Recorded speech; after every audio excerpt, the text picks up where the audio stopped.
Allah Subhanahu wa taala, kita bersyukur kepada Allah masih diberikan kesempatan untuk menikmati hidup ini.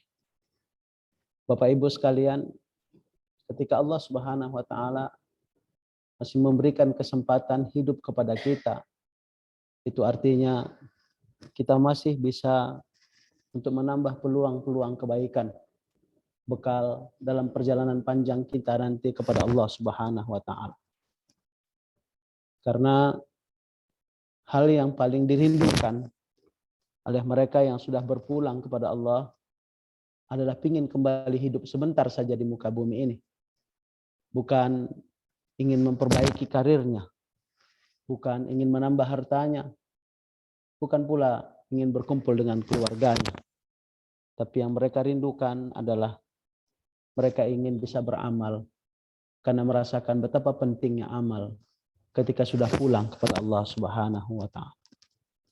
Bapak Ibu, mudah-mudahan kita adalah orang-orang yang terus-menerus mampu mengisi hari-hari kita dengan amal-amal kebaikan, sehingga ketika pulang kepada Allah Subhanahu wa taala kita sudah punya persiapan untuk hari pertemuan itu. Selawat dan salam untuk Rasul yang mulia Muhammad sallallahu alaihi wasallam. Nabi yang kita harapkan syafaatnya kelak. Yauma la yanfa'u malu wala banun illa man atallaha biqalbin salim. Kita sadar betul amal kita penuh dengan kekurangan. Banyak kealfaan dalam kebaikan. Maka kita berharap nanti di akhirat kita akan dibantu oleh syafaat Rasulullah sallallahu alaihi wasallam. Dan kita berharap juga kelak bisa bersama Rasul di surganya Allah Subhanahu wa taala. Sebagai ungkapan cinta kita kepada Rasul, mari kita berselawat kepada beliau. Allahumma salli ala Sayyidina Muhammad wa ala ali Sayyidina Muhammad. Bapak Ibu sekalian yang dimuliakan Allah Subhanahu wa taala, mari kita awali kajian kita ini dengan mengucapkan basmalah. Bismillahirrahmanirrahim. Materi kajian kita hari ini adalah terkait dengan bersegera dalam beramal.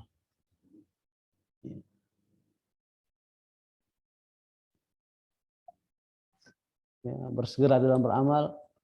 Ini materi kita hari ini. Nama saya Haji Ikhwanuddin Nasution LCMA. Mungkin bisa lanjutkan screen-nya. Next. Bapak Ibu sekalian yang dimuliakan Allah Subhanahu wa taala. Sini. Rasulullah SAW bersabda, An Abi Hurairah radhiyallahu taala anhu, anna Rasulullah SAW qala badiru bil a'mali salih. Badiru bil a'mal fitanan ka qita'il lailil muslim. Yusbihu ar-rajulu mu'minan wa yumsi kafiran, ayumsi mu'minan wa yusbihu kafiran, yabi'u dinahu bi'aradin minad dunya. Di sini tertulis dalam Sahih Muslim hadis nomor 169. Bapak Ibu sekalian yang dimuliakan Allah Subhanahu wa taala, apa arti hadis ini? Mari kita lihat. Rasulullah bersabda, kata Rasul, segeralah beramal. Segeralah beramal. Sebelum datangnya fitnah. Fitnah itu kata Rasul seperti malam yang gelap gulita. Di pagi hari seorang laki-laki dalam keadaan mukmin, lalu kafir di sore harinya. Di sore hari seorang laki-laki dalam keadaan mukmin, lalu kafir di pagi harinya. Dia menjual agamanya dengan kenikmatan dunia. Secara sekilas hadis ini menyuruh kita, memerintahkan kita agar bersegera untuk beramal. Karena akan muncul fitnah. Nanti akan kita bahas apa fitnah itu. Akibat fitnah itu, seorang yang pagi menjadi muslim, sore menjadi kafir. Atau di sore dia menjadi mukmin, pagi menjadi kafir. Fitnah itu kata Rasul seperti malam yang gelap gulita. Kita teruskan Bapak Ibu sekalian yang dimuliakan Allah SWT. Sebelum kita masuk kepada penjelasan tentang hadis, kita berbicara sedikit tentang yang meriwayatkan hadis. Yang meriwayatkan hadis ini Abi Hurairah. Abi Hurairah adalah seorang sahabat Nabi yang terkenal dan merupakan periwayat hadis yang paling banyak namanya disebutkan. Begitu dia masuk Islam, dia terus bersama Rasul.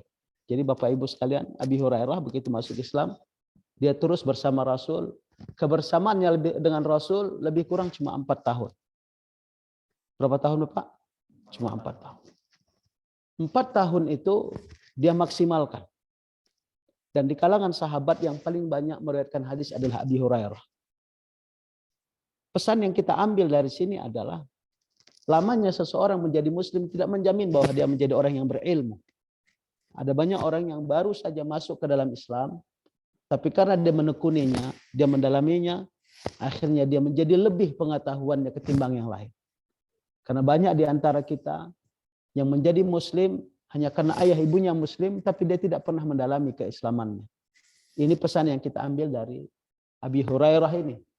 Ya, sahabat Nabi yang paling banyak namanya disebutkan dalam riwayat-riwayat hadis. Kemudian, nama sebenarnya adalah Abdurrahman bin Sakhar Al-Azdi. Dia lahir tahun 598 Masehi. Berarti kalau sekarang kurang 2021. Ya, berapa tahun sudah? 1000? Sudah lebih kurang 1500 tahun. Ya, lebih kurang 1500 tahun. Abu Hurairah berasal dari kabilah Bani Aus dari Yaman. Yang sekarang negara yang sedang bergejolak. Diperkirakan lahir 21 tahun sebelum hijrahnya Rasul. Dan sejak kecil sudah menjadi yatim. Jadi ternyata kalau kita lihat orang-orang besar itu banyak juga dari kalangan-kalangan yang mungkin kecilnya tidak mendapatkan kasih sayang. Tapi dia mampu menjadi teladan. Rasul SAW itu sendiri ketika masih 2 bulan dalam kandungan dia menjadi yatim. Begitu 6 tahun ibunya sudah meninggal. Apa yang ingin kita ambil di situ adalah kepada mereka yang anak yatim, kepada mereka yatim piatu, kasih semangat itu. Bahwa Rasul mampu menjadi teladan terbaik bagi umat ini, padahal dia adalah seorang yatim piatu. Dan kenapa Allah lahirkan dia sebagai yatim? Agar hatinya lebih peka, jiwanya lebih mudah merasa. Itu sebabnya dari kecil Allah menciptakan Rasul sebagai yatim piatu. Dan Abi Hurairah adalah salah satu dari sahabat Rasul yang dari kecil sudah menjadi yatim. Bapak Ibu sekalian yang dimuliakan Allah Subhanahu wa taala, masih terkait kepada Abi Hurairah, ya. Abi Hurairah memiliki 4 anak laki-laki dan seorang anak perempuan. Anak laki-laki itu namanya Al-Muharrir, Muharriz, Abdurrahman, dan Bilal. Dan seorang anak perempuan yang anak itu kemudian menikah dengan Sa'id bin Musayyib, salah seorang tokoh tabi'in terkemuka. Kemudian Abi Hurairah wafat pada tahun 57 Hijrah. Abi Hurairah jatuh sakit dan meninggal di Madinah dan dimakamkan di Baqi. Bagi kita yang sudah pernah ke Madinah, kita tahu di sebelah makam Rasul agak ke ujung sedikit ada Baqi. Baqi itu tempat kuburan para sahabat, kuburan para istri-istri Rasul. Ya, termasuklah di sana kuburan Abi Hurairah. Ada yang sudah sampai ke Baqi? Semua, mudah-mudahan semua kita akan sampai ke sana. Amin. Ya Rabbal Alamin. Bapak Ibu sekalian yang dimuliakan Allah Subhanahu wa taala, kita masuk kepada hadis. Rasul berpesan badiru. Badiru. Apa arti badiru? Badiru itu artinya bersegeralah. Apa artinya? Bersegera. Bersegera itu maksudnya jangan tunda. Jadi bersegera, badiru. Artinya bersegera, jangan tunda. Kalau dapat perintah dari seseorang, semakin tinggi level perintah itu, maka semakin sigap kita melakukan tugasnya. Betul?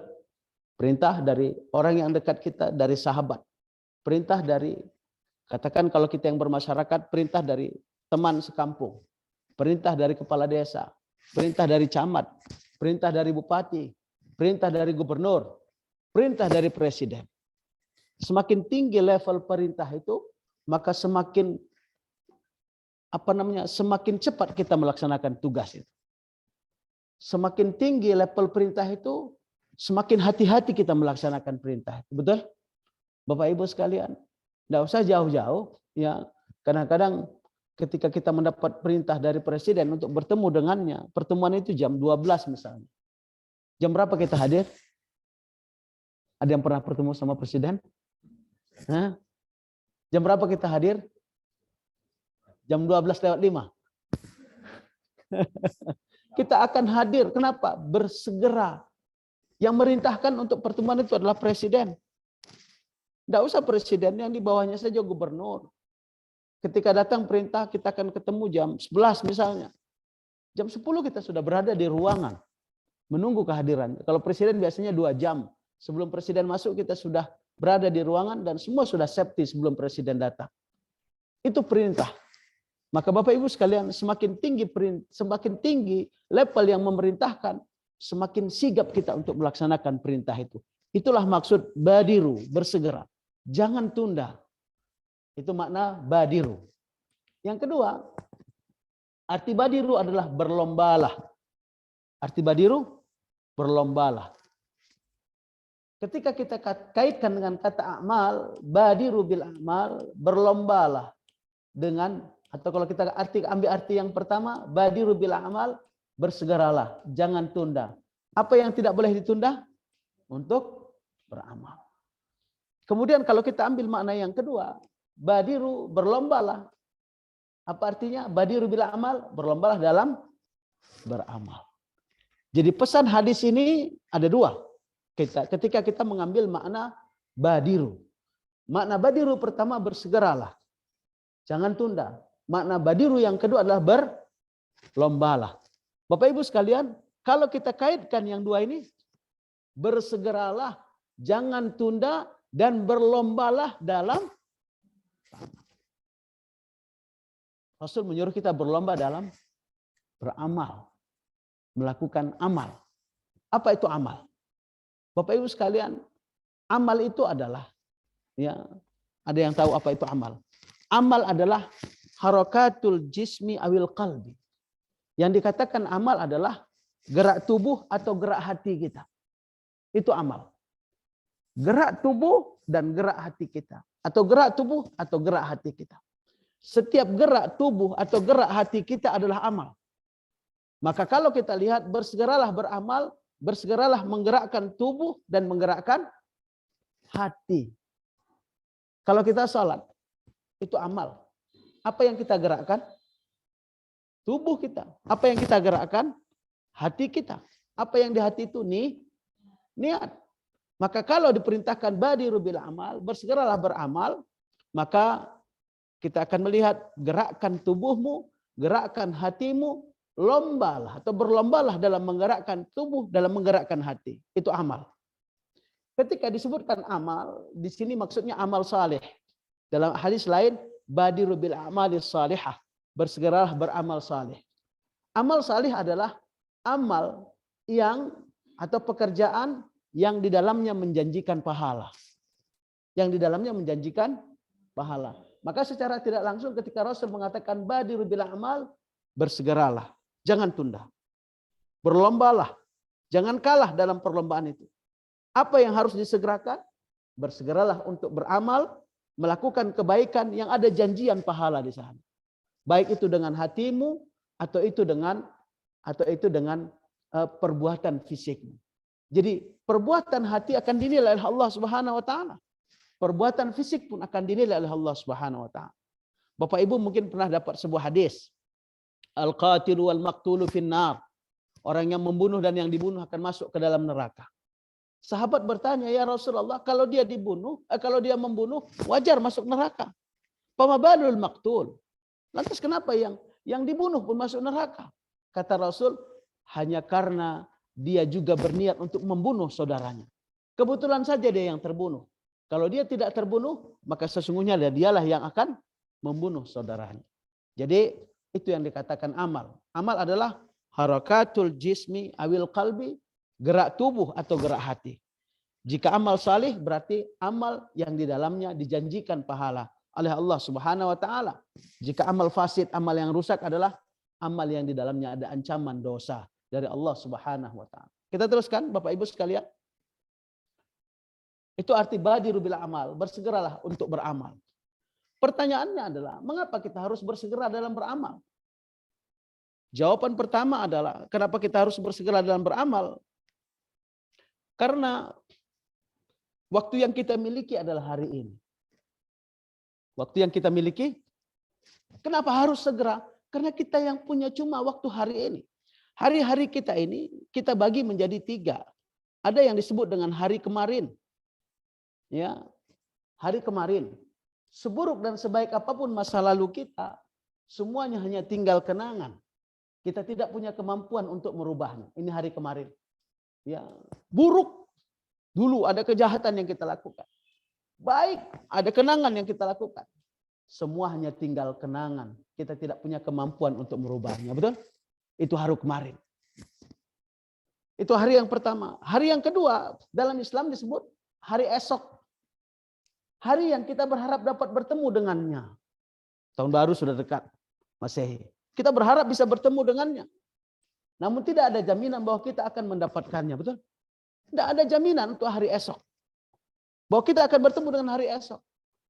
Sudah? Hari terbagi 3, hari kemarin, hari esok. Dan satu lagi adalah, satu lagi apa Ibu? Iya. Yang satu lagi adalah hari ini. Iya. Hari ini adalah waktu yang kita miliki. Waktu yang dapat kita isi dan nikmati. Itulah hari ini. Karena itu, jangan karena masa lalu kita terbelenggu. Ada nggak orang terbelenggu dengan masa lalunya? Hah? Kalau dulu aku nggak menikah sama si Anu, mungkin hidupku tidak seperti ini. Setiap hari itu yang ada dalam hatinya. Menyesal dia punya laki yang sekarang tuh. Tapi bukan ibu-ibu di sini nih ya. Iya. Kenapa? Rupanya mantan pacarnya sekarang sudah jadi manajer direktur di sebuah perusahaan. Sementara laki yang sekarang ini cuma karyawan biasa di Telkom misalnya. Minta maaf. Misalnya saja. Iya kan? Jangan terbelenggu dengan masa lalu. Kalau dulu nggak kejual rumahku yang di Jakarta itu, harganya sekarang sudah sekian miliar. Asih itu saja yang ada dalam benak. Jangan terbelenggu dengan masa lalu. Yang kita miliki hari ini. Jangan gara-gara masa lalu kita tidak menikmati hari ini. Betul? Jangan karena masa lalu kita hari ini jadi tidak bahagia. Dan jangan karena masa depan yang belum pasti kita tidak menikmati hari ini. Bagaimana besok ya? Bagaimana lusa ya? Bagaimana anak-anakku ke depannya? Terlalu khawatir dengan ini, akhirnya dia tidak menikmati hari ini dan belum tentu dia dapatkan hari esok. Betul? Hari esok belum tentu dia dapatkan. Ketika dia tidak dapatkan hari esok, apa yang terjadi? Masa lalunya tidak bahagia, masa harinya juga tidak bahagia, masa depannya dia tidak dapatkan. Akhirnya dia tidak pernah merasakan kebahagiaan. Itu sebabnya kata Rasul, badiru. Kenapa kita harus bersegera beramal? Yang pertama, karena yang kita miliki cuma hari ini. Tidak usah tengok kepada masa yang lalu. Masa yang lalu, coba lihat Bapak Ibu yang punya mobil. Ya kan? Coba lihat, mobil itu kaca depannya besar. Kaca spionnya kecil. Apa maksudnya? Hah? Kenapa kaca depannya besar, kaca spionnya kecil? Agar kita fokus ke depan. Sesekali saja melihat ke belakang. Betul? Untuk menjadi pelajaran. Jangan terulang kesalahan itu. Untuk berhati-hati. Betul? Ada supir nggak sini? Ada ya, rata-rata bisa nyetir ini. Itu kenapa harus kita perhatikan hari ini? Karena hari ini yang kita miliki. Jangan karena masa lalu kita terbelenggu dan jangan karena masa depan yang belum pasti kita tidak menikmati hari ini. Bapak Ibu, ada satu orang tukang pancing. Mancing di laut. Ada yang hobi mancing sini? Pak Su? Hobi mancing ya? Sudah, Bapak Ibu sekalian, ketika mancing, baru saja memancing, dia dapat ikan besar. Begitu dapat ikan besar, digulungnya pancingnya, sudah, kemudian dia mau pulang. Teman sebelah yang mancing ini bilang, ngapain kau pulang? Mancing lagi. Kata si bapak tadi yang dapat ikan besar ini, ngapain aku mancing lagi? Ya, mana tahu kau dapat ikan besar lagi? Kalau dapat kau 5 atau 10 hari ini ikan besar, kan lumayan. Ditanya sama yang dapat ikan tadi. Kalau dapat aku 10 ikan besar, apa yang kau lakukan? Bisa kau jual ikan itu.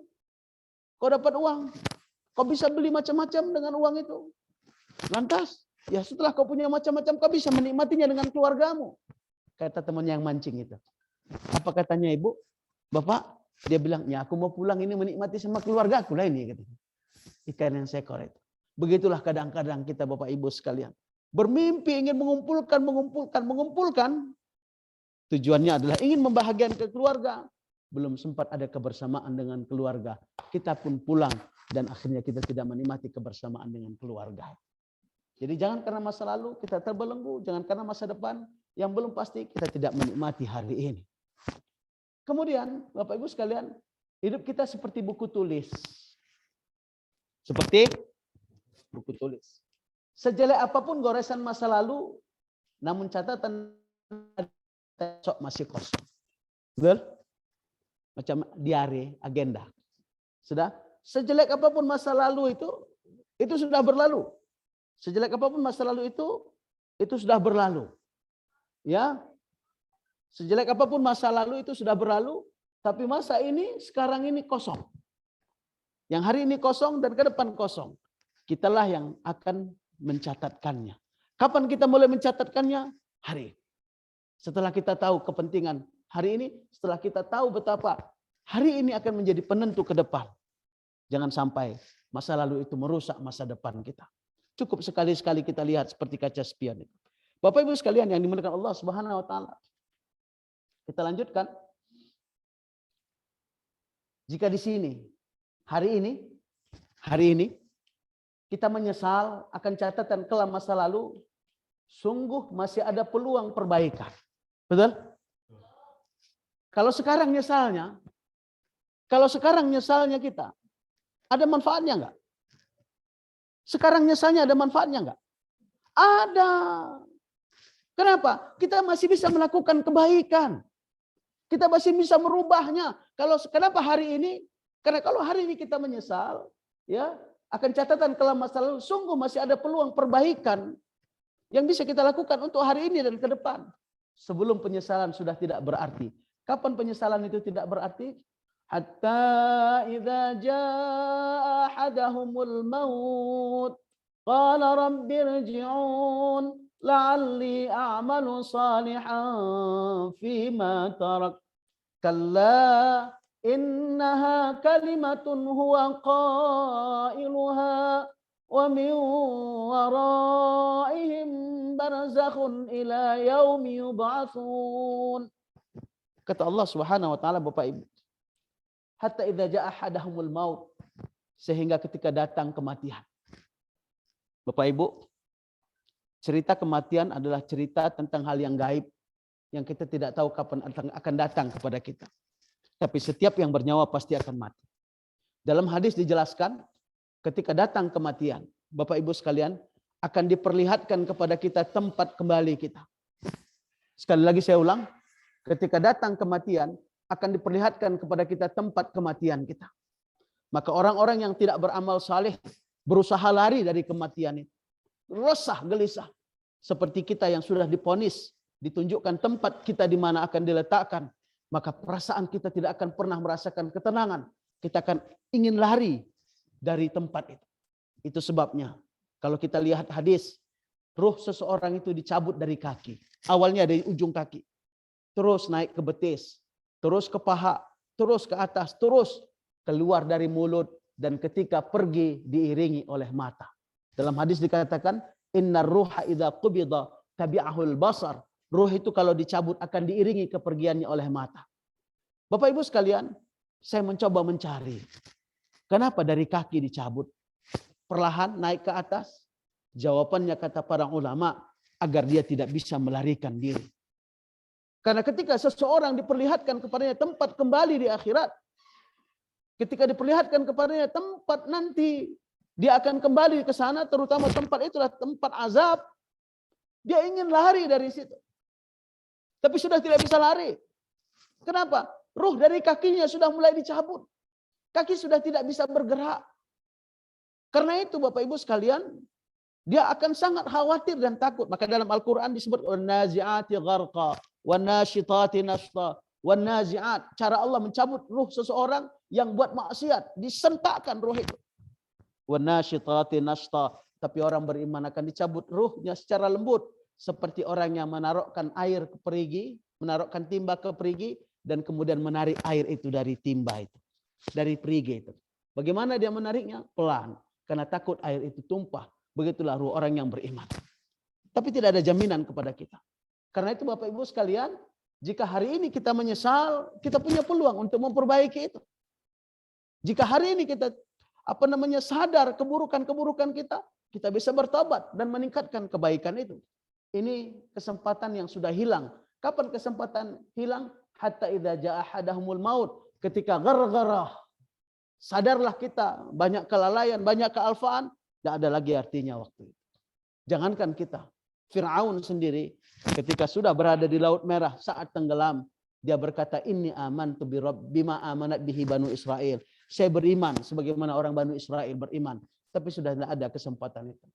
La'ali, inilah harapan orang yang sudah kehilangan kesempatan itu. La'ali amalu salihan. Sehingga ketika datang kepada mereka kematian, apa yang dikatakannya? Rabbirji'un, Tuhan balikkan aku sebentar saja ke dunia. Ngapain? La'alli amalu salihan, agar aku bisa beramal salih bima tarak. Kalau kau balikkan aku ke dunia, aku pasti beramal salih. Tapi kata Allah, kalla innaha kalimatun huwa qailuha. Itu cuma cakapmu saja, kata Allah. Kalaupun dibalikkan ke dunia, kau akan tetap kembali kepada kemaksiatan itu. Kemudian kata Allah, wa mi waraihim barzakhun ila yaumi yub'atsun. Dan setelah kematian itu, ada alam barzakh sampai hari mereka diberbangkitkan. Subhanallah, azab sebelum azab akhirat. Maka azab pertama yang dirasakan bagi mereka yang tidak mau beramal adalah azab di dalam kuburnya Allah Subhanahu wa taala. Bapak Ibu sekalian yang dimuliakan Allah Subhanahu wa taala, berapa menit lagi waktu kita? Masih panjang. Kemudian Bapak Ibu sekalian, kenapa kita harus beramal? Kenapa kita harus beramal? Yang tadi karena kita yang punya, cuma hari ini yang kita punya. Alasan yang kedua kenapa kita harus beramal adalah karena amal kita tidak dapat dikerjakan orang lain. Amal kita tidak bisa dikerjakan orang lain. Allah menjelaskan dalam surah An-Najm ayat 39 sampai 41, wa allaysa lil insani illa ma sa'a wa anna sa'yahu sawfa yura thumma yajzahul jazaa'al awfa. Wa allaysa lil insani illa ma sa'a. Seseorang mendapatkan hanya apa yang diusahakan. Jangan mimpi mendapatkan pahala ibadah qiyamul lail kalau kita tidak pernah qiyamul lail. Jangan pernah bermimpi mendapatkan pahala salat kalau kita tidak salat. Jangan pernah bermimpi mendapatkan pahala puasa kalau kita tidak puasa. Jangan pernah bermimpi mendapatkan pahala sedekah kalau kita tidak sedekah. Jangan pernah bermimpi mendapatkan pahala menyantuni anak yatim kalau kita tidak pernah menyantuni anak yatim. Karena Al-Quran menjelaskan dalam surah An-Najm, wa allaysa lil insani illa ma sa'a. Manusia hanya menerima apa yang diusahakannya. Artinya amalnya tidak bisa dilakukan orang lain. Wa anna sa'yahu sawfa yura. Apa yang diusahakannya akan dilihatnya nanti di akhirat. Tidak ada satu kecil pun, sekecil apapun, tidak ada yang lepas dari catatan Allah Subhanahu wa taala. Tsumma yujzahul jazaa'al awfa. Kemudian setiap orang akan menerima balasan yang sempurna dari kebaikan yang dia lakukan atau keburukan yang sedang dia lakukan. Ini kata Allah. Jadi kenapa kita harus segera beramal? Karena amal kita tidak bisa dikerjakan orang lain. Kemudian kata Allah Subhanahu wa taala, "Wa may ya'mal mithqala dzarratin khairan yarah." Siapa yang mengerjakan kebaikan sekecil biji apapun. Zarrah itu Bapak tahu, Ibu tahu? Kalau masuk matahari dari sana, saya pukullah sajadah ini, tempat sholat ini, ada nampak kelihatan dengan cahaya itu bercahaya-cahaya, sudah itulah dzarrah. Sekecil itu pun akan dicatat oleh Allah. Sekecil itu pun akan dibalas oleh Allah. Faman ya'mal mithqala dzarratin khairan yarah. Jika sekecil biji dzarrah pun yang dia lakukan, dia akan lihat hasilnya. Wa may ya'mal mithqala dzarratin syarran yarah. Sekecil apapun kejahatan yang dia lakukan, sekecil apapun kejahatan yang dia lakukan, dia akan melihat balasan dari kejahatan yang dia lakukan itu. Makasih, Pak. Bapak Ibu sekalian yang dimuliakan Allah Subhanahu wa taala, itu sebabnya kita beramal. Karena amal kita tidak dilakukan oleh orang lain. Dan Bapak Ibu, dan jangan perhatikan besar kecilnya amal. Saya ulang, Bapak Ibu, dalam beramal jangan hanya melihat besarnya amal. Kadang-kadang amal kecil itulah yang menghantarkan seseorang ke surganya Allah. Masih ingat hadis yang menjelaskan seorang perempuan masuk ke dalam surga. Dia seorang pelacur. Dia masuk surga hanya karena memberi minum seekor anjing. Jika seekor anjing saja dia beri minum dan itu bisa menghantarkannya ke surga, lantas bagaimana kalau manusia, makhluk yang termulia ini kita kasih minum? Dalam hadis itu dijelaskan, tidak ada kebaikan perempuan itu. Dia seorang pelacur. Dan dia tidak melakukan kebaikan karena ingin diketahui orang lain. Dia melakukan kebaikan ketulusan dan menilai itu sebuah kebaikan. Apa yang Allah lakukan kepadanya? Allah bebaskan dia dari neraka. Dimasukkan ke dalam surga. Apa kebaikannya? Memberi minum seekor anjing. Artinya apa ini? Pelajaran yang kita ambil dari hadis ini adalah jangan pernah sepele dengan kebaikan. Sekecil apapun kebaikan itu, mungkin kebaikan kecil itulah yang akan menghantar kita ke surganya Allah Subhanahu wa taala. Wa may ya'mal mithqala dzarratin syarran yarah. Dan siapa yang mengerjakan kejahatan sekecil apapun, karena kita tidak tahu, mungkin pekerjaan kecil yang sedang kita lakukan itu Allah murka betul dengan pekerjaan kecil itu. Karena itu jangan coba melakukan. Ada seorang perempuan masuk ke dalam neraka. Kejahatannya cuma satu, mengikat seekor kucing dan tidak memberinya makan, dan kemudian kucing itu mati. Gara-gara itu dia masuk ke nerakanya Allah Subhanahu wa taala. Bayangkan dengan perempuan pelacur tadi, mungkin dalam bayangan kita lebih besar dosa dari sang pelacur itu, tapi kebaikannya sudah menghapus dosa-dosanya. Yang tadi mungkin dia melakukan kebaikan-kebaikan, tapi subhanallah, kejahatannya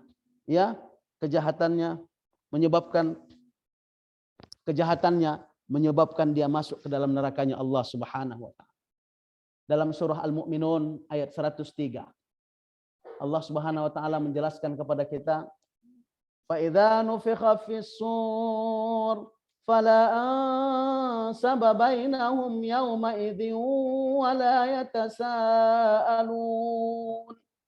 Ketika ditiupkan sangkakala nanti di akhirat, fala ansaba bainahum yawma idz, hari itu sudah tidak ada lagi cerita nasab.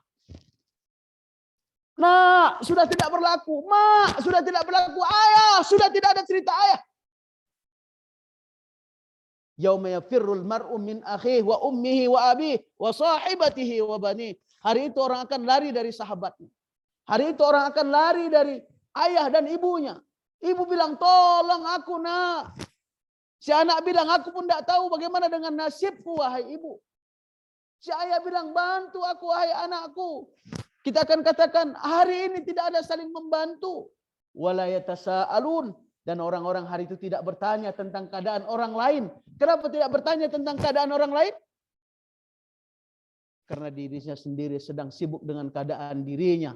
Dia tidak tahu apa yang akan terjadi kepada dirinya. Hari inilah kita perlukan amal yang kita lakukan di dunia ini. Faman thaqulat mawazinuhu faulaika humul muflihun. Siapa yang berat timbangan kebaikannya, faulaika humul muflihun.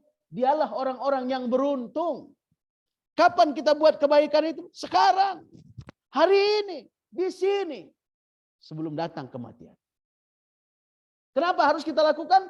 Karena amal kita tidak bisa dikerjakan oleh orang lain. Harus kita yang menyiapkan bekal untuk amal itu. Wa man khaffat mawazinuh faulaika alladzina khasiru anfusahum fi jahannam khalidun. Siapa yang ringan kebaikannya, faulaika alladzina khasiru anfusahum, sungguh merekalah orang-orang yang merugi. Kemudian apa kata Allah? Fi jahannam khalidun. Dalam neraka mereka akan kekal karena tidak punya kebaikan. Bapak Ibu sekalian yang dimuliakan Allah SWT, ini alasan kedua. Kenapa kita harus bersegera beramal? Alasan ketiga, mengapa kita harus beramal? Alasan ketiga adalah karena kemuliaan di sisi Allah hanya didapatkan dengan amal. Kemuliaan di sisi Allah hanya didapatkan dengan amal. Faman kana yarju liqa'a rabbih falyamal amalan salihah wa la yusyrik bi'ibadati rabbih ahada. Al-Kahfi ayat 110. Siapa yang yakin dia akan bertemu dengan Allah? Ada yang yakin akan pulang kepada Allah? Hah? Semua kita akan pulang kepada Allah. Siapa yang ingin pulang kepada Allah dan ingin bertemu dengan Allah, maka persiapannya dua. Falyamal amalan salihah, hendaklah dia beramal salih. Kemudian wala yusyrik bi'ibadati rabbih ahada, dalam beramal salih jangan duakan Allah. Artinya apa? Amal salih itu ikhlas, amal salih itu harus ada contoh dari Rasulullah sallallahu alaihi wasallam. Ini yang disebutkan, kalau kita ingin ketemu dengan Allah, maka bekal kita, kata ayat Al-Kahfi 110 ini, adalah amal saleh. Dalam surah Al-Hujurat, Allah berfirman, inna akramakum indallahi atqakum. Orang yang paling mulia di sisi kamu, di sisi Allah. Orang yang paling mulia di antara kamu di sisi Allah adalah atqakum. Orang yang paling takwa. Orang yang paling takwa. Bapak Ibu sekalian yang Allah SWT, takwa itu tidak didapatkan dengan takwa itu didapatkan dengan amal, bukan dengan angan-angan. Ingin jadi orang bertakwa, apa yang dilakukan? Beramal. Bisa berangan-angan. Bapak Ibu sekalian, itu alasan ketiga. Kenapa kita harus beramal? Alasan keempat, mengapa kita harus beramal adalah, alasan keempat, mengapa kita harus beramal adalah, karena setiap waktu ada momennya. Setiap waktu ada momennya. Banyak sekali amal yang berkaitan dengan waktu. Yang ketika waktunya berakhir pula kesempatan untuk mengerjakannya. Seperti sholat, puasa, haji, berkurban, dan lainnya. Jadi ada momen-momen. Sudah, ketika datang momen itu, kita melihat ada orang miskin. Ada orang minta kepada kita. Jangan lewatkan momen itu momen. Kenapa? Allah mengirim dia kepada kita. Bapak Ibu, ketika ada orang datang meminta kepada kita, dalam situasi apapun kita, jangan sampai kita kehilangan momen itu. Siapa yang mengirim dia untuk kita? Allah. Kenapa Allah mengirim dia untuk kita? Agar kita punya catatan amal sedekah di sisi Allah. Coba mulai kita rubah mindset. Ini orang minta-minta, nyusahin saja. Sesungguhnya Allah sedang mengirim dia kepada kita. Ini mindset yang harus kita rubah. Sesungguhnya Allah mengirim dia untuk kita. Jawabannya cuma satu, Allah ingin membuat catatan sedekah dalam amal kita, bukan untuk dia. Untuk siapa itu? Karena itu sesungguhnya yang untuk kita. Karena itu lihat momen. Salat subuh, ketika datang panggilan subuh dari masjid. As-salatu khairum minan naum. Ambil momen itu. Karena Rasul menjanjikan siapa yang salat subuh ke masjid, dia dalam jaminan Allah. Kemudian jangankan subuhnya, salat sunat sebelum subuh, pahalanya lebih baik daripada dunia dan isinya. Ambil momen itu. Mungkin saja itu subuh terakhir. Bapak Ibu sekalian, mungkin saja itu subuh terakhir. Supaya kita semangat, motivasi diri kita, mungkin itu adalah amal terakhir kita. Ambil setiap momen itu. Mungkin ada berkurban nanti sebentar lagi, ya di Idul Adha, ambil momen itu. Haji, jangan tunggu sudah tua. Ketika sudah ada ini, ambil momen itu. Ketika kita tidak bisa melakukannya, tapi kita sudah memberikan ongkos untuk itu, Allah akan catatkan itu sebagai bahagian kebaikan untuk kita. Ambil momen itu, jangan sampai kita kehilangan momen. Bapak Ibu sekalian yang dimulai Allah SWT, kenapa kita harus beramal? Kesempatan beramal Allah berikan dengan kelebihan yang kita miliki. Setiap kita punya kelebihan. Betul? Setiap kita punya kelebihan. Orang yang kaya beramal dengan hartanya. Yang berilmu dengan ilmunya. Pemimpin beramal dengan kekuasaannya. Jagalah, jangan sampai Allah mencabut nikmat-nikmat itu. Adik ini punya kelebihan, saya punya kelebihan. Setiap kita Allah berikan kelebihan. Setiap orang ada kelebihannya. Coba lakukan amal dengan kelebihan-kelebihan itu. Bapak Ibu sekalian yang Allah Subhanahu wa taala, waktu muda, waktu sehat, waktu luang, dan waktu hidup adalah kesempatan untuk beramal bagi kita semua. Jadi, mengapa kita harus segera beramal?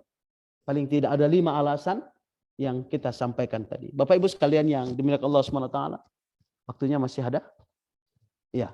Bapak Ibu sekalian yang Allah, kita lanjutkan hadis tadi. Badiru bil a'mal fitanan kaqita'il lailil muslim. Bersegeralah kamu beramal, kata Rasul. Karena akan ada fitnah seperti gelapnya malam, yang sangat gelap.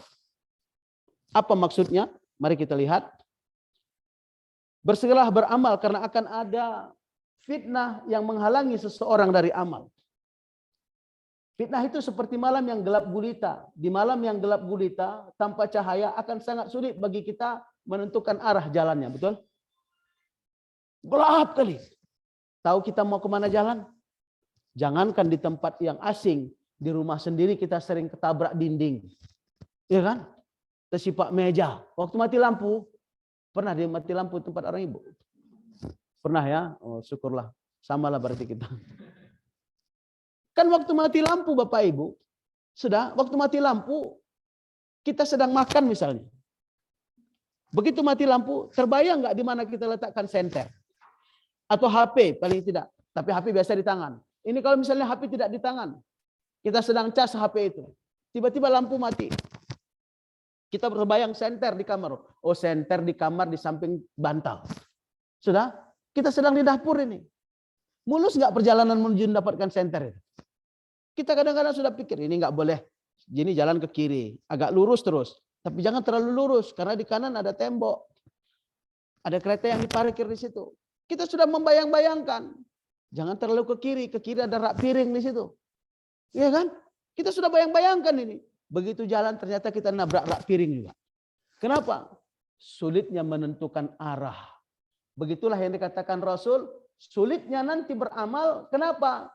Karena banyaknya tantangan ya seperti malam sehingga kita sulit untuk beramal ya, akan muncul situasi seseorang merasa sulit beramal karena beratnya fitnah yang dihadapi. Jadi kata Rasul, segera sebelum datang fitnah itu, segera sebelum sampai kepada situasi itu, karena kalau sudah sampai kepada situasi itu akan semakin beratlah bagi kita untuk beramal. Bapak Ibu sekalian yang dimuliakan Allah Subhanahu wa taala,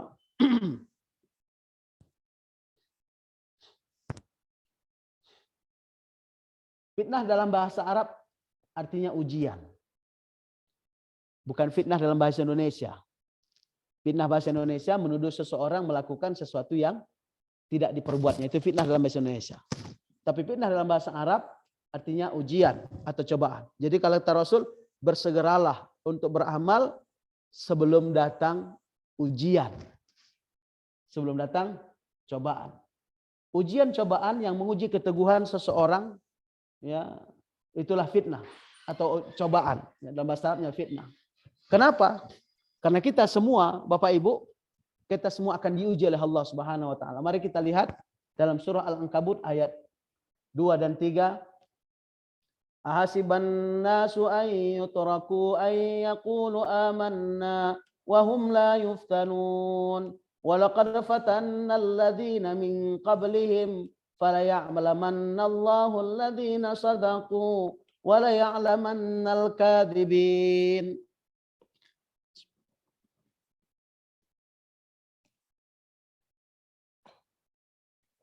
Kata Allah dalam surah ini, ahasiban nasu ayyutraku ayyaqulu amanna. Adakah manusia menyangka ayyutraku ayyaqulu amanna, mereka dibiarkan cuma berkata beriman? Wahum la yuftanun, padahal mereka belum diuji. Bapak Ibu sekalian, siapa saja yang mengaku beriman pasti akan diuji oleh Allah Subhanahu wa taala untuk memastikan keteguhan imannya. Al-Qur'an di ayat 3-nya surah Al-Ankabut Allah berfirman, "Walaqad fatanna alladziina min qablihim." Sungguh kami sudah menguji orang-orang sebelum mereka. Siapa yang diuji keimanannya? Para sahabat. Bilal bin Rabah, ketika dia berkatakan saya beriman, lihat ujiannya. Sumayyah, seorang wanita yang sudah tua renta, ketika dia mengatakan beriman, apa ujiannya? Ditombak sampai dia meninggal dunia. Dan sahabat-sahabat lain. Hari ini saudara-saudara kita di Rohingya, saudara-saudara kita di berbagai belahan dunia, di India misalnya, saudara-saudara kita banyak yang disakiti hanya karena satu.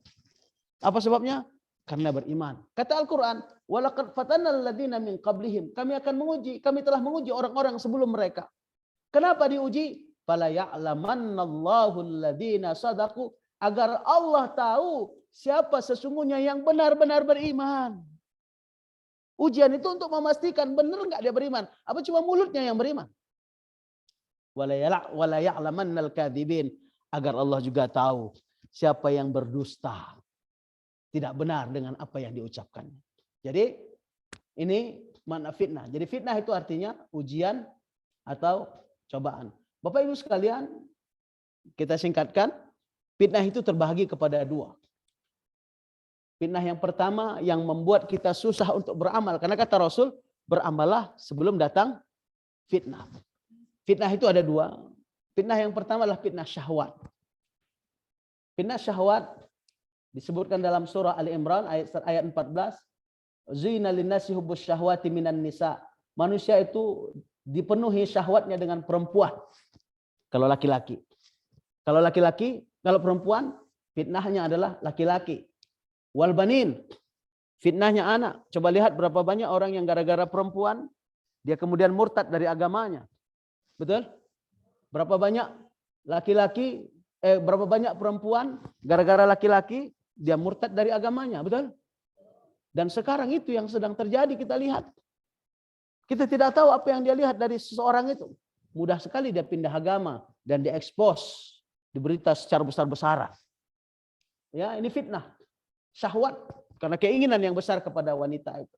Wal banin, berapa banyak kita akhirnya tidak beribadah gara-gara anak kita. Melakukan korupsi hanya untuk anak kita, menyenangkan anak-anak kita dan sebagainya. Kita siapkan segala sesuatu untuk anak kita, tapi ada yang kita lupakan, persiapan untuk akhiratnya. Kita sering buat misalnya asuransi kesehatannya, kita buat angsurkan rumah untuknya, semua kita lakukan untuk masa depannya yang singkat ini. Tapi ada satu yang kita lupakan. Mampukah dia? Mampukah kebaikannya akan mengalir kepada kita setelah kematian kita nanti? Ini fitnah anak. Wal qanatiril muqantarah minadz dzahab wal fiddah. Barang-barang berharga. Fitnah emas dan perak. Kenapa emas dan perak? Ini pengganti uang. Karena dari dulu nilainya sama. Emas dan perak. Itu fitnah yang besar kepada kita. Membayangkan uang, kalau saya punya ini, kalau saya punya ini, kalau saya punya ini. Subhanallah. Akhirnya ambisi yang begitu besar untuk mendapatkan uang itu, kita menabrak rambu-rambu yang Allah tetapkan dan menyebabkan kita tidak beramal kepada Allah. Wal khailil musawwamah, dan kendaraan-kendaraan yang bagus. Ya kan? Habis sepeda motor yang mereknya Honda, yang kecil, ya mula-mula dari Beat, pingin pula naik Vario. Habis dari Vario, pingin apa lagi Bu? Hah? Yang agak besar, yang agak nyaman, NMAX. Ya kan? Udah ada NMAX, kayaknya nggak enak lah. Kayaknya jalan naik NMAX kena hujan. Mulailah cari mobil yang agak murah. Toyota yang kecil itu, apa namanya yang kecil itu? Enggak, yang kecil, minibus. Mini ya. Habis itu baru yang agak besar. Dapatlah kemudian Innova. Berhenti? Tidak. Kalau kita tidak ada rasa cukup, tidak berhenti. Mulailah membayangkan Pajero atau Fortuner. Mulailah membayangkan pula Alphard. Iya kan? Tidak akan berhenti. Kenapa? Wal khailil musawwamah. Dibisikkan lagi oleh setan. Dan itu membuat kita tidak beramal kepada Allah Subhanahu wa taala. Wal an'am. Ada orang yang kekayaannya diukur dengan ternak. Betul? Wah, jangan macam, kalau di padang lawas, jangan macam-macam kalian, lembunya sekian. Ukuran kekayaan dengan ternak. Dan coba lihat, mohon maaf, berapa banyak orang, saya kadang-kadang lewat, mudah-mudahan mereka sholat maghrib. Tapi saya melihat mereka di waktu maghrib itu masih sibuk ngurusin ternak. Dan tidak beribadah. Allah kasihkan karunia ternak kepadanya supaya dekat kepada Allah. Tapi ternak itu, coba lihat. Membuat dia tidak beribadah kepada Allah Subhanahu wa taala. Wal an'am wal harf. Kadang-kadang gara-gara tanaman. Terserahlah tanaman itu, apakah itu sawit sekarang yang lagi naik harganya, ya kan? Atau tanaman itu misalnya padi, atau tanaman apa saja. Kadang-kadang gara-gara ini, coba orang tanggung, nyangkol waktu asar, tanggung. lagi enak udaranya, cuacanya, nyangkol. Kemudian dia tidak sholat asar. Karena kalau mau sholat asar tanggung, harus bersih-bersih, keasikan, dan lupa. Ini menyebabkan dia tidak beribadah kepada Allah Subhanahu wa taala, tidak beramal. Wal harf. Kata Allah, dzalika mata'ul hayatid dunya. Semua itu cuma kehidupan dunia. Kenapa? Tidak ada yang kau bawa, kata Allah. Bapak Ibu, yang kita butuhkan di dunia ini kan cuma sedikit. Sedikit apa banyak kita butuhkan? Halo? Sudah kelamaan saya kayaknya. Sudah mulai tidak konsentrasi. Iya. Di dunia ini, mohon maaf. Mari kita sama berpikir, di dunia ini yang kita butuhkan itu cuma sedikit. Tapi yang kita inginkan yang tidak mampu kita batasi. Yang kita butuhkan makan. Biayanya besar apa kecil? Kecil. Kalau sekedar untuk mengenyangkan perut. Yang membuat dia jadi mahal? Keinginannya. Betul? Keinginannya. Harus pakai ayam geprek. Udah ayam geprek. Harus ada sotonya. Harus ada pergedelnya. Minumnya harus pakai jus. Ya kan? Jusnya harus asli. Jangan campur es. Jangan campur gula. Ya kan? Makannya harus di tempat yang pakai AC. Coba. Yang sederhana. Betul? Sederhana apa? Mahal? Enggak. Awalnya kan sederhana.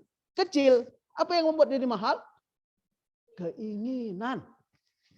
Maka kalau kita tidak membatasinya, kita akan diperbudak oleh keinginan itu dan kita lelah karenanya. Kita akan lelah karenanya. Bapak Ibu, saya ulang. Kalau kita memenuhi keinginan kita, bukan hanya finansial kita yang rugi, tapi kita lelah. Contoh, kita sebenarnya butuh sepeda motor 1 di rumah. Tapi karena keluar merek yang baru, NMAX yang baru, ya, kita ingin beli. Bukan kebutuhan kan cuma 1. Suami nggak di sini misalnya, lagi merantau, yang dibutuhkan cuma 1 sepeda motor Beat sudah cukup.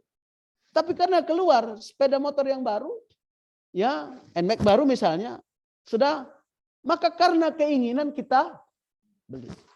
Pertama, kalau kita tidak membutuhkan akan menjadi masalah.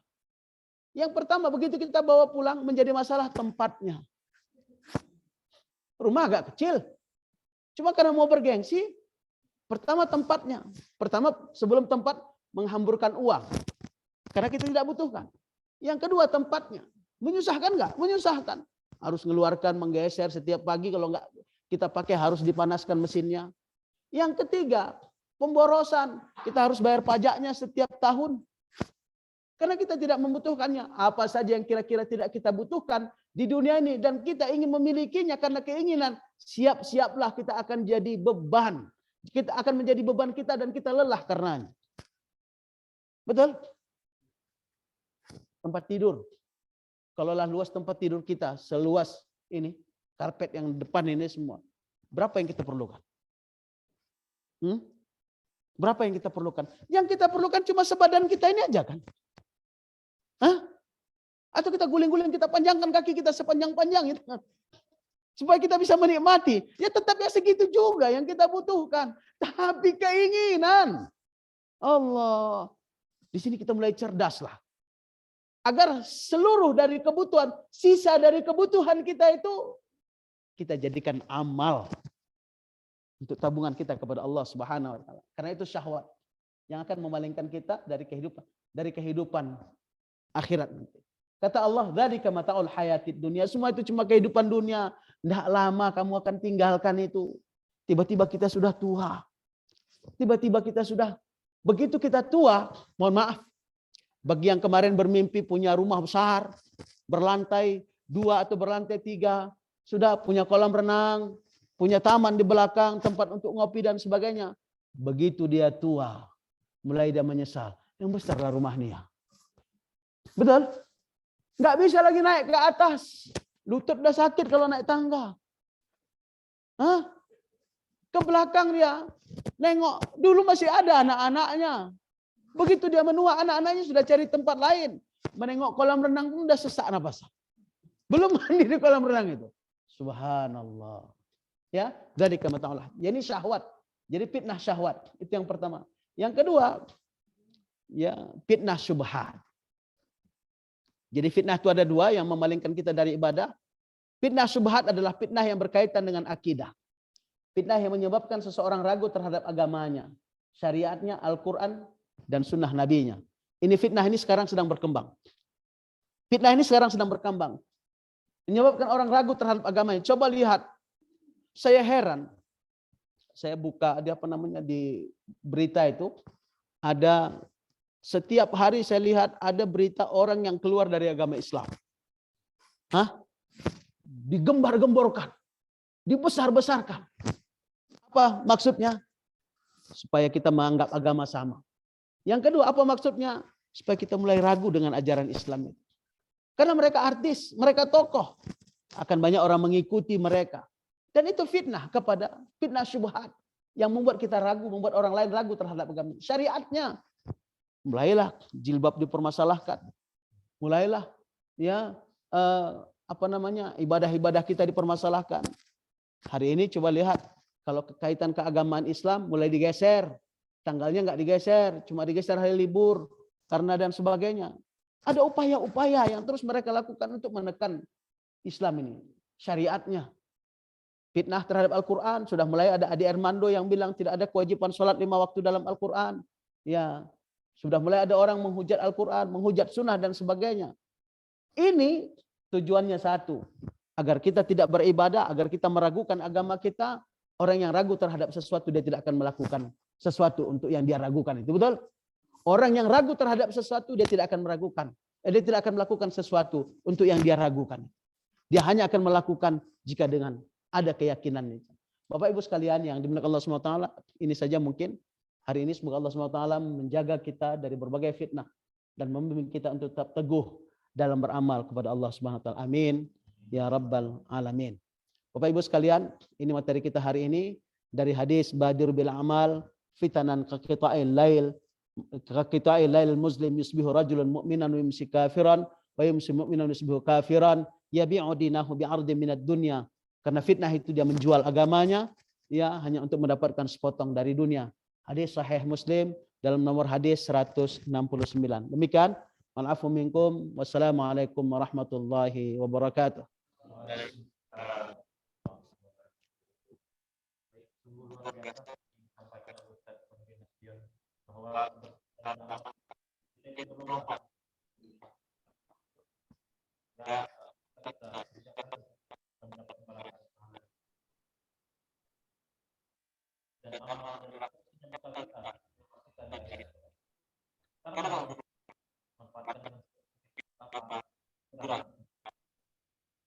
Alhamdulillah, semoga ilmu yang disampaikan menjadi amal dari Amin ya Allah. Tentunya acara kita menarik karena acara adalah sesi tanya jawab bersama Ustaz. Kita sudah beberapa pertanyaan, mungkin bisa mewakili juga pertanyaan dari jamaah. Pertama itu adalah Assalamualaikum Pak Ustaz. Assalamualaikum. Pak Ustaz, saya bertanya, jelaskan adalah pergerakan fisik kita. Ya. Nah, kalau kita beramal tapi fisik dan hati kita tidak asinkron, itu seperti apa, Ustaz? Contohnya melaksanakan salat, niat sudah ada, tapi melakukannya berat. Ya. Baik. Yang dikatakan amal adalah harakatul jismi awil qalbi. Yang dikatakan amal adalah harakatul jismi awil qalbi. Gerak tubuh atau gerak hati. Karena di dalam Islam, penilaian itu ada dua penilaian. Karena tubuh kita ini terbagi kepada dua. Ada zahir, ada batin. Ada sesuatu yang bisa dilihat dengan mata, ada sesuatu yang tidak bisa dilihat dengan mata. Standar untuk melihat yang dilakukan itu dengan mata adalah pekerjaan tubuh kita. Ada pekerjaan yang tidak bisa dilihat dengan mata, itulah hati. Maka untuk mewakili pekerjaan itu, dua ini diperlukan. Pertama pekerjaan hati, yang kedua adalah pekerjaan fisik. Permasalahannya adalah dalam sholat. Kita sholat, fisik kita sholat, tapi hati kita tidak sholat. Bagaimana dengan itu? Jika sempurna syarat dan rukunnya, sholatnya sah secara fikih. Tetapi Salat yang akan memberikan manfaat kepada orang yang beriman, yang menghantar dia kepada keberuntungan adalah orang yang tidak hanya fisiknya, tapi hatinya juga diselaraskan dengan fisik itu. Al-Quran menjelaskan, qad aflahal mu'minun, alladzina hum fi salatihim khashi'un, walladzina hum 'anil lagwi mu'ridun, dan seterusnya. Beruntunglah orang-orang yang beriman. Siapa yang beruntung itu? Alladzina hum fi salatihim alladzina hum fi salatihim khashi'un, yang mereka khusyuk di dalam salat. Apa yang dikatakan khusyuk? Khusyuk itu adalah hudurul qalbi 'indal amal.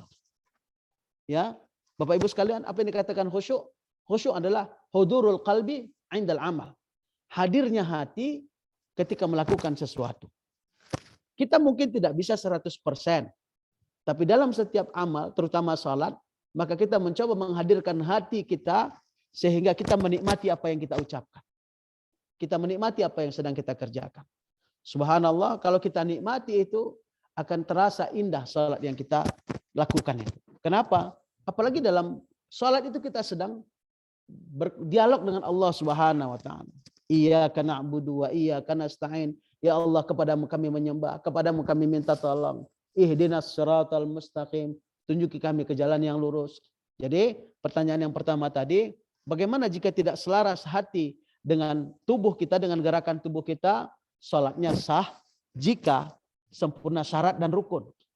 Jadi standar fikihnya sudah salat, dia disebut sudah salat. Tapi masih kurang baik dari sisi keberuntungan. Karena Al-Quran mengatakan, qad aflahal mu'minun alladzina hum fi salatihim khashi'un. Beruntunglah orang beriman yang khusyuk dalam salatnya. Khusyuk itu artinya hudurul qalbi 'indal amal, hadirnya hati ketika kita sedang beramal. Gitu. Ya. Silakan, mungkin yang lain.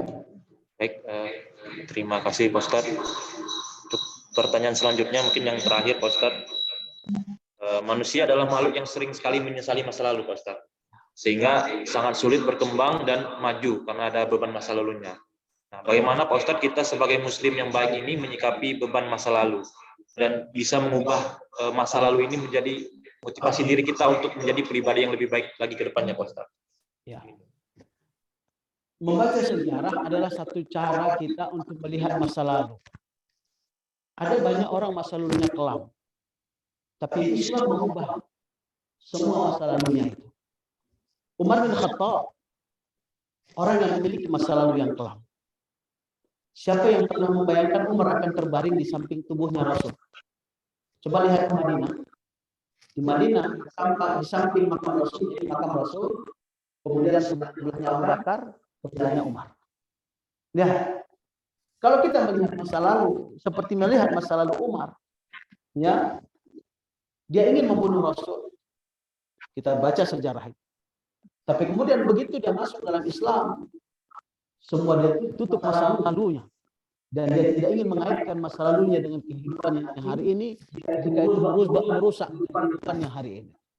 Itu sebabnya kita lihat ketika Umar tawaf, jadi dia ingin betul-betul bersih hatinya.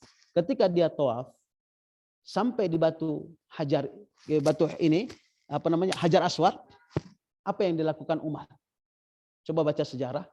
Dia ngomong ke batu itu. Omongan Umar kepada batu ini pelajaran kepada kita. Apa katanya kepada batu itu? Alimtu annaka hajarun la tanfa' wa la tadur. Laula anni ra'aitu Rasulullah sallallahu alaihi wasallam qabbalak ma qabbaltuk abadan. Aku tahu kamu cuma batu. Kau tidak bisa memberikan manfaat, kau pun tidak bisa memberikan mudarat. Katanya kepada Hajar Aswad. Laula anni ra'aitu Rasulullah sallallahu alaihi wasallam qabbalak ma qabbaltuk abadan. Kalau bukan karena aku melihat Rasul menciummu, ma qabbaltuk abadan. Aku tidak akan pernah menciummu selama-lamanya. Apa artinya itu? Bahwa dia mengikuti, melakukan sesuatu atas tuntunan Rasul. Berhentilah menyesali masa lalu. Karena menyesali masa lalu tidak akan memberikan manfaat kepada kita. Kecuali ada poin-poin penting. Seperti yang saya katakan tadi. Kita ini seperti bawa mobil. Perlu kaca yang besar. Supaya kita bisa jelas melihat ke depan. Ada perlu memang kaca spion. Sesekali saja kita melihat ke belakang. Kenapa? Supaya kita tidak terjebak dengan kesalahan-kesalahan masa lalu. Itu maksudnya kaca spion itu tadi. Bayangkan kalau kita terus melihat kaca spion, apa yang terjadi? Pasti kita akan nabrak, kita akan hancur. Begitulah dalam Islam. Kita tetap masa depan. Ya, sejahat apapun kita, itu masa lalu. Sudah saya katakan tadi, seperti buku tulis. Semua masa lalu sudah kita tuliskan. Kita tidak punya kemampuan untuk merubahnya. Kenapa kita harus berlama-lama dengan sesuatu yang tidak bisa kita rubah?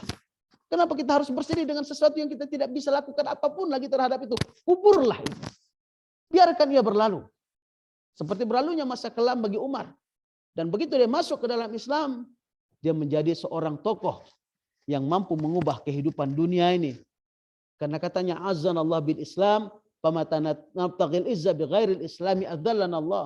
Allah sudah muliakan kita dengan Islam. Tatkala kita mencari kemuliaan dengan meninggalkan Islam, apa yang akan terjadi? Adzallana Allah. Allah akan menghinakan kita.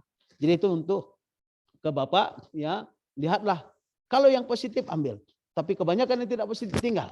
Jangan terbelenggu dengan masa lalu karena dia tidak bisa kita rubah lagi. Tetaplah hari ini karena hari ini yang kita punya. Tadi kaji kita kan? Cuma hari ini yang kita punya. Besok belum tentu. Karena hari ini yang kita punya, hari ini harus kita isi dengan amal. Karena hari ini yang kita punya, hari ini harus kita nikmati. Nikmati dengan keluarga kita, nikmati dengan istri kita, nikmati dengan jiran kita, nikmati dengan adik-adik kita. Karena terlalu banyak orang yang sibuk untuk masa depannya. Akhirnya hari ini dia tidak bisa menikmatinya. Tidak menikmati dengan keluarganya, tidak menikmati dengan jirannya, tidak menikmati dengan kaum keluarga dan sebagainya. Karena itu tutuplah masa lalu. Jika ada yang baik seperti kaca spion tadi, sesekali saja lihat ke sana supaya kita tidak melakukan kesalahan yang sama. Ini mungkin ya. Baik, terima kasih Pak Ustadz atas jawabannya. Mudah-mudahan bisa menjawab. Acara kita lanjutkan dengan doa bersama yang akan dipimpin langsung oleh Ustadz Ikhwanuddin Nasution. Pada Ustadz dipersilakan untuk memimpin doa bersama.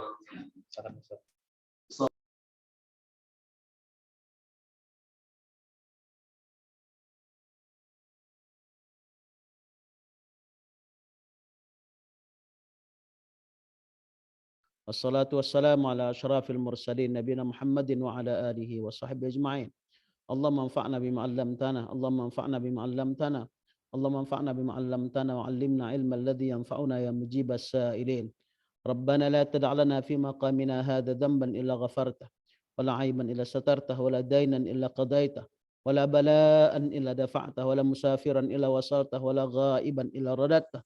ولا فقيرا إلا أغنيته ولا حاجة من حوائج الدنيا والآخرة يا لك رضا ولنا فيها صلاة إلا قضيتها ويسرتها يا أرحم الراحمين.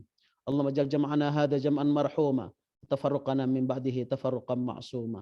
ربنا آتنا في الدنيا حسنة وفي الآخرة حسنة وقنا عذاب النار. صلى الله على سيدنا محمد النبي الأمي وعلى آله وصحبه وسلم. سبحان ربك رب العزة عما يصفون. Wassalamualaikum warahmatullahi wabarakatuh. Walhamdulillahirabbil alamin. Bapak Ibu sekalian, jika ada kata bahasa ungkapan yang menyinggung perasaan, saya mohon dimaafkan sehingga tidak menjadi catatan yang buruk di sisi Allah Subhanahu wa taala. Wal afu minkum. Wassalamualaikum warahmatullahi wabarakatuh. Waalaikumsalam warahmatullahi wabarakatuh.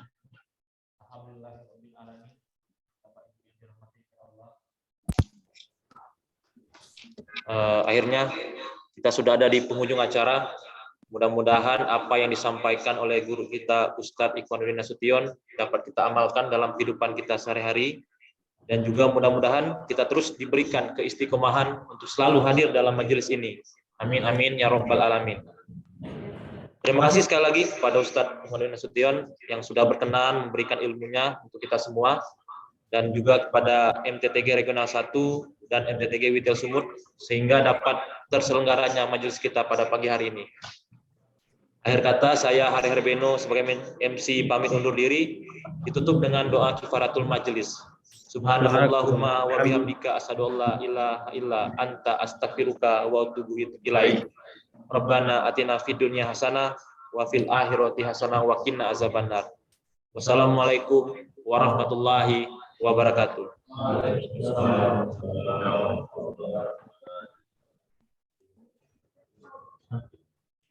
Izin live, makasih. Assalamualaikum.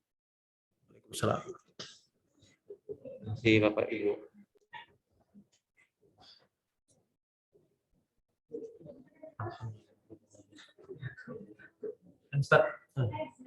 Oh ya.